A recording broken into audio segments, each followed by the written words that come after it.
आता आपण कांद्याची पात आणि हिरव्या मिरचीचा ठेचा याचा आपण काय बनवणार आहे, पिठलं बनवत आहे आपण. पिठलं, मराठी भाषेत पिठलं, बेसन बनवत आहे. त्याच्यासाठी आपण कढईमध्ये काय टाकायचं, अगोदर तेल आणि नंतर जिरे, त्याच्यानंतर मोहरी, त्याच्यानंतर लसण, पडू द्यायचं ह्याला छान.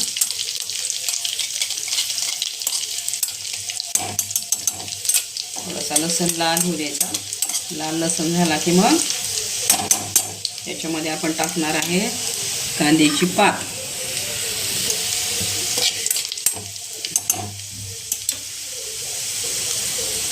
हे टाकायची आपण आता कांद्याची पात. मिक्स करून घ्यायची तेलामध्ये चांगली.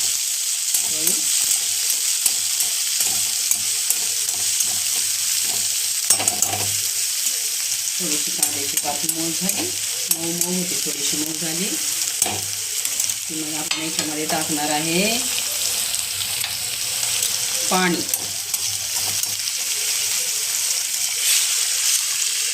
टाकलं आपण पाणी. हे झालं पाणी. त्याच्यानंतर आपण टाकत आहे मध्ये हळद. चुटकीवर हळद टाकायची याच्यामध्ये.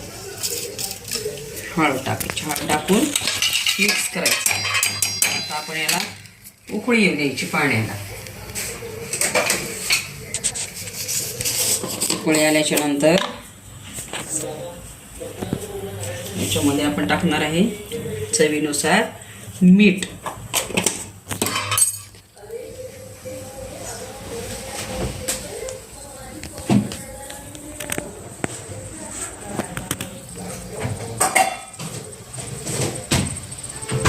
मग आपण टाकणार आहे याच्यामध्ये मोठं हिरव्या मिरच्याचा ठेचा आणि मोठे ठोकसळ शेंगदाणे बारीक केलेले.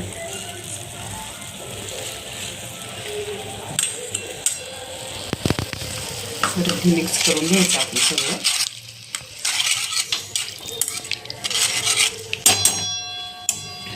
सगळं मिक्स करणार आहे आपण ह्याच्यामध्ये. ह्याला एक छानशी उकळी यायला द्यायची आपण.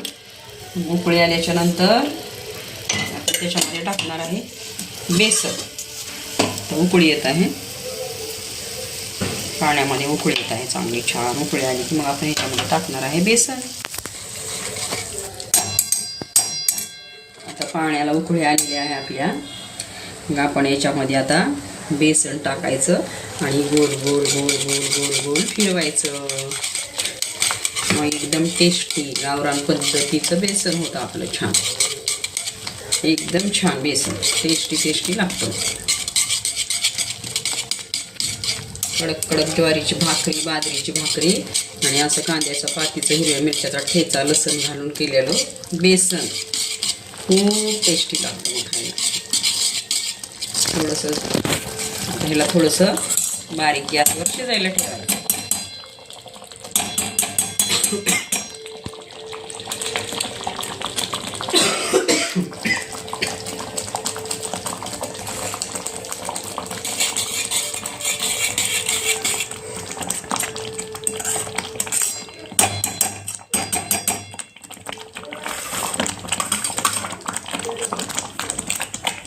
आता झालं आपलं बेसन तयार.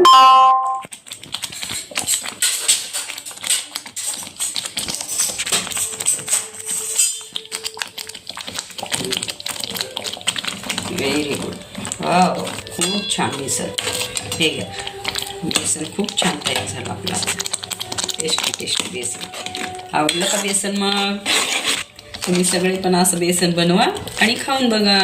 खूपच भारी बेसन झाले. बाय.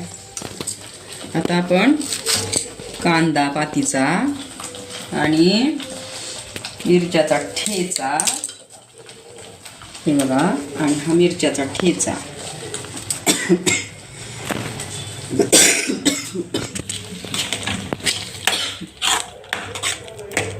हे बघा, आपण आता बेसन, छानपैकी ज्वारीची भाकरी, हा कांदा.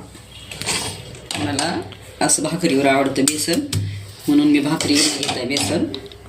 असं खायला मजा येते, झुणका भाकरी खाल्ल्यासारखं म्हणून. आणि आमच्या सहर्षला असं खायला आवडतं म्हणून सहर्षला वाटी दिले. आणि हा ठेचा पण घेतला आहे मी हिरव्या मिरच्याचा. तर तुम्ही पण कांद्याचं बेसन करून बघा, तुम्हाला जर आवडलं तर टेस्टी बेसन करून खावा, अगदी गावरान पद्धतीचं. Bye bye.